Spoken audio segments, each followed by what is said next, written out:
I share your frustration that there is a dearth of policy ideas and focus on growth. Now I will suggest that I think most ideas for economic growth are not something sort of new and sexy and crazy out of the box. You know, the nice thing about truth is it stays constant. And there is a consistent pattern. You know, President Obama often says he inherited the worst economy in the history of the universe, which demonstrates astonishingly limited historical memory. I mean, a lot of us can remember back to 1978, 1979.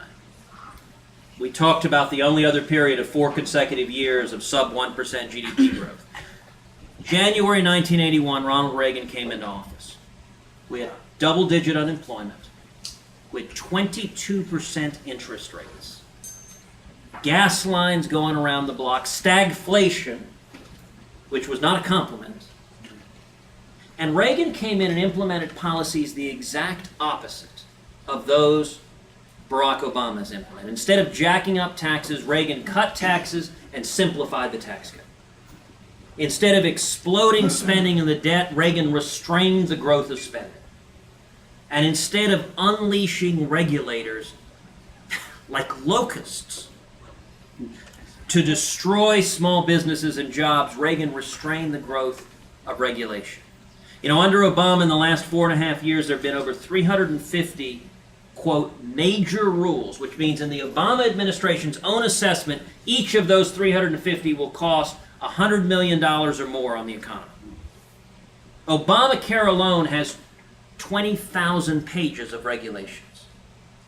And so what I would suggest, the model for growth is not a new one. The model for growth that works over and over again, if you want economic growth, you have tax reform. You simplify the tax code, reduce the burden on entrepreneurs, on job creators. You have regulatory reform. You limit the growth of government. And the result, every single time we've done it, has been economic growth. If you want to kill growth, you explode government, you explode taxes, you explode regulation, and the result, every single time we've done it, has been reduced growth. Now, by the 4th year of Reagan's presidency, 1984. Anyone know what GDP growth was in 1984? 7.2%. 7.2%. What does that mean? What does that mean as a practical matter? If Barack Obama, when he came into office, inheriting the same lousy economy Ronald Reagan did, if Obama had implemented the same economic policies, and the same economic growth had resulted from them, by today, we would have an additional 7 million new jobs. That's the equivalent of taking every single unemployed person in 46 of the 50 states and having them all get new jobs. So the pattern of what works isn't new. What's new is we need leaders who are willing to defend them, who are capable of defending them, who have the backbone to stick their neck out and defend them, and who can go and make the argument. And I will say this, you know, it's easy for those of us in the liberty movement to get despondent. It's easy to say there are two parties of big government, and together we're slouching towards Gomorrah. But I'm going to suggest to you, I am deeply, deeply optimistic.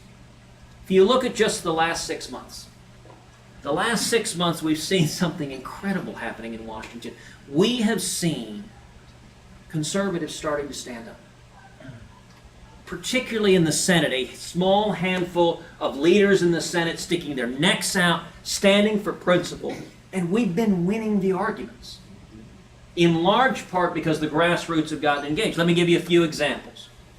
I was very, very proud to stand shoulder to shoulder with Rand Paul in a 13-hour filibuster against drones.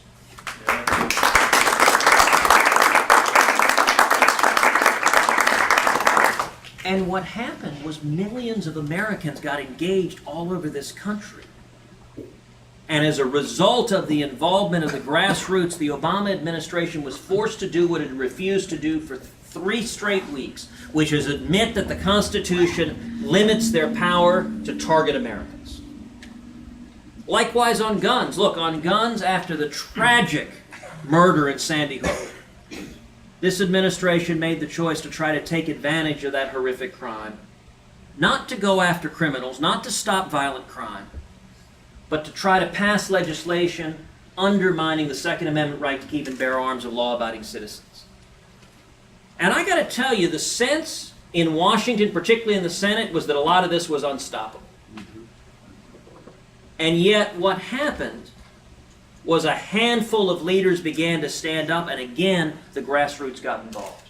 And thousands upon thousands upon thousands of Americans began calling their representatives and saying, enough already, protect our constitutional rights. And when it came to the floor of the Senate, every single proposal that would have undermined our constitutional right to keep and bear arms was voted down on the floor of the Senate.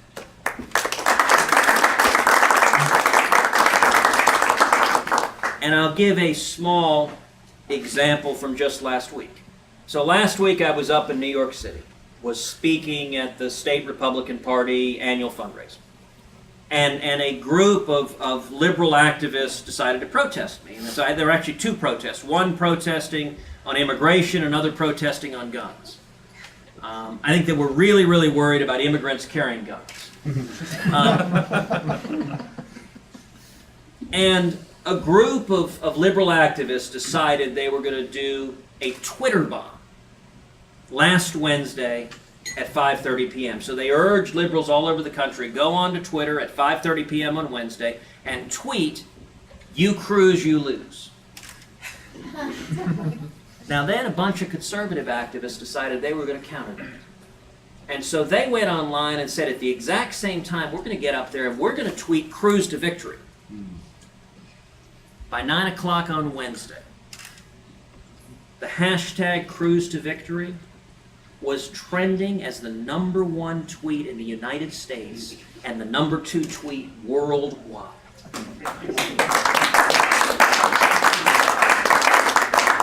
And the liberal attacks didn't even make the top 10. They didn't place. Now that, look, what was incredible is that was purely organic. We didn't do that. We didn't even encourage it. We just sat back and the conservative grassroots spoke up. And so that gives me real encouragement, that I think we are starting to stand up, we're starting to make the argument, and that's how we turn the country around.